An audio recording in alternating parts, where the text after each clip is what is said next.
Bible. Yeah.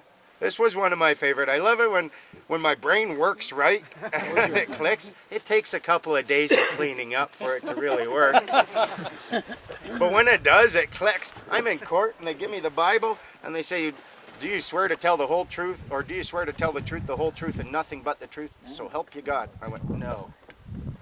And what do you mean? I looked at the judge. I said, I can't swear to tell the whole truth. I don't know it. If I knew the whole truth, I think my name would be in this good book and not my humble hand upon it. Yahoo! I can't speak the whole truth, but I'll speak the truth I know. I won't speak any lies. I won't hide anything, but I think it's up to you to figure out the truth. I can just tell you my version of it. And he was like, oh, that's good enough for me. Then it was the prosecutor. It was a tax case. The prosecutor was actually administering the oath. So he thinks I'm done with the Bible now. He goes to take it. And we have a little tug of war. I'm not done with this. And I sensed at that time, this was important. Don't let him take that. Because by this point in time, I knew their games. Don't fucking trust them. Rule number 1.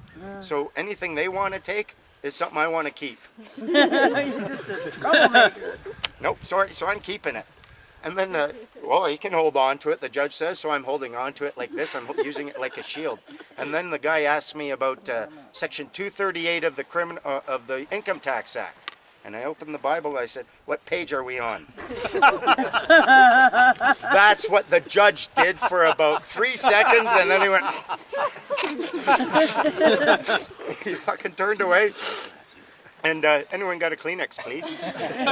He turned away, and man, oh man, the prosecutor, there was nothing he could do. All he could talk about was that which he had sworn me to. So we were going to discuss the Bible.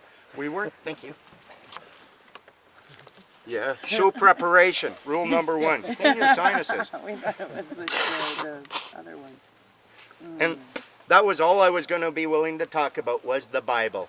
And that was the one thing he didn't want to talk about. That was like the shortest question and answer period ever. Are you going to do this the whole time? What page are we on? Okay, I have no questions for him, Your Honor. I got off there. That judge, he loved me. He was like, that was the coolest thing. I can't wait to tell people about that. Bear in mind, they're in a boys' club. The way they operate, they might know the law. You might have someone come in and present a certain set of facts in one case, say the Motor Vehicle Act and an interpretation. The next case, they have to pretend that never happened. It's up to you to present it again. And even if they know it, they can't tell you about it. Plus, they're bored. Holy crap, are these people ever bored? They love any sort of theater in there, provided you're respectful to them and you're not there to be just a shithead, essentially. If you are in there kicking this prosecutor's ass, oh, they love you. They want to see something like this often, is what I have found. Their lives are boring. You want more? Yeah. Okay. Welcome Lauren back, dudes. I knew once he got a taste, he would be hard-pressed to stay away. When Rob was talking about the Bible and stuff, they use that Bible in there, but remember, the lawful and legal have nothing to do with one another. They swear under lawful, but then they switch it to legal. Now listen to me. When you go to court, or first off, if you're familiar with the Bible, the very last verses in the Bible say, do not add to this, do not take away from this. This book is perfectly balanced. So what they do with you when they take you into court, they go under the abstract of being lawful. So what they do is when you go into court, you face your adversary.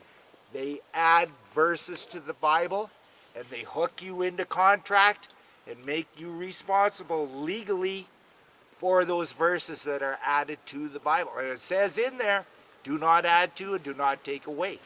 That's how they get you. They put you in conflict with the law. They're legal, but they put you in conflict with the law. They add a verse and you're in contract.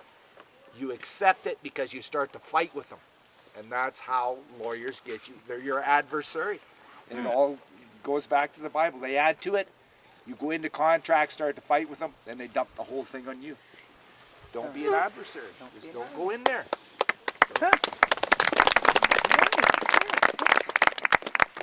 So we now know that they're a bunch of deceiving shitheads and we have to do something about it.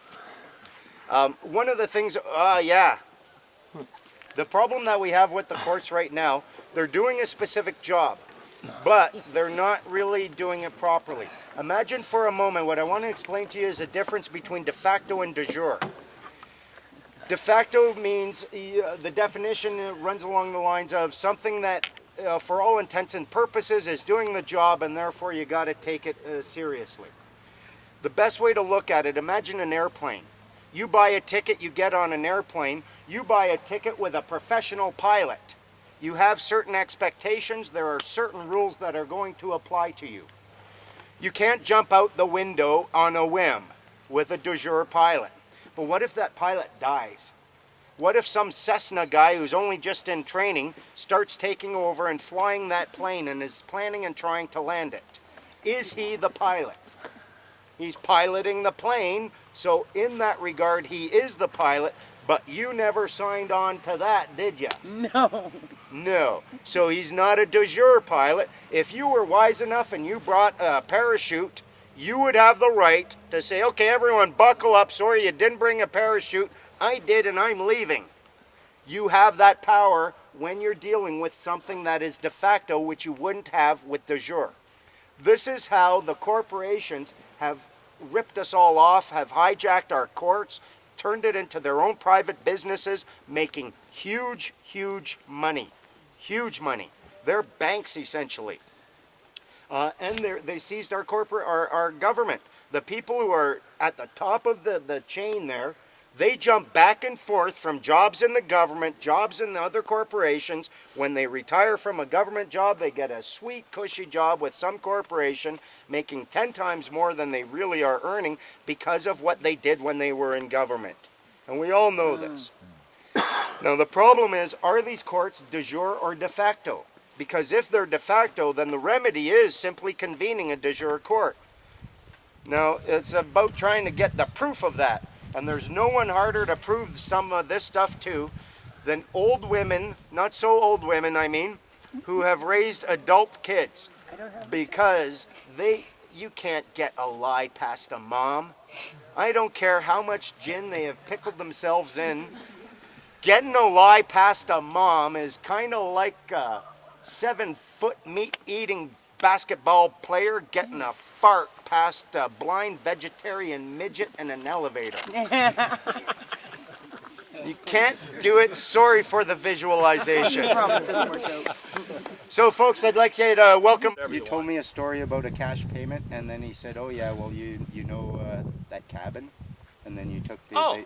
That Oh, one. That's the one I want. that, okay, yeah. Long of a list. One of my charges about 5 years ago when I was going to college in Prince George and got pulled over driving to school, traveling to school, sorry. He told me it was about $12,000 and I could get off, no problems.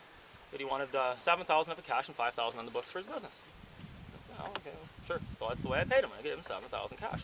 This was on Friday. I didn't have court for like 2 months. And he called me Monday morning and said, yeah, come on into the courtroom. And they jumped up a trial date, put me in, got me off, and I walked out the door. And it was like over a weekend. I was like, I don't know, well, what happened, right? So I asked him, I said, what happened? He said, well, my business had to make money. I needed $5,000, but we wanted to go out this weekend, so we just took your $7,000, and you bought the judge and his wife and his kids, and they all come up from Kelowna, and the justice of the peace, and the court clerk and their families come up, and he owns 2 cabins out on the side of a lake at Vanderhoof, and they just went out there, and I paid for their weekend of fun and all their families to get together, and they let me go. They still like That's, them out. That's what I wanted to hear. Thanks for out with us tonight, Dan. So that's the danger of de facto courts. They start being able to play with it like it's their own little game. He mentioned the Law and Equity Act. I found that when I brought that in the first time, the justice of the peace turned literally gray. He was a East Indian guy or Jamaican guy. He's got fairly dark skin, really nice guy if you're ever down in Vancouver. And he turned gray when I brought in this Law and Equity Act. Section 2 and 3 refers to the rights of the defendant and the plaintiff. And essentially it says you would have all of the rights. You have all of the rights right now For remedy,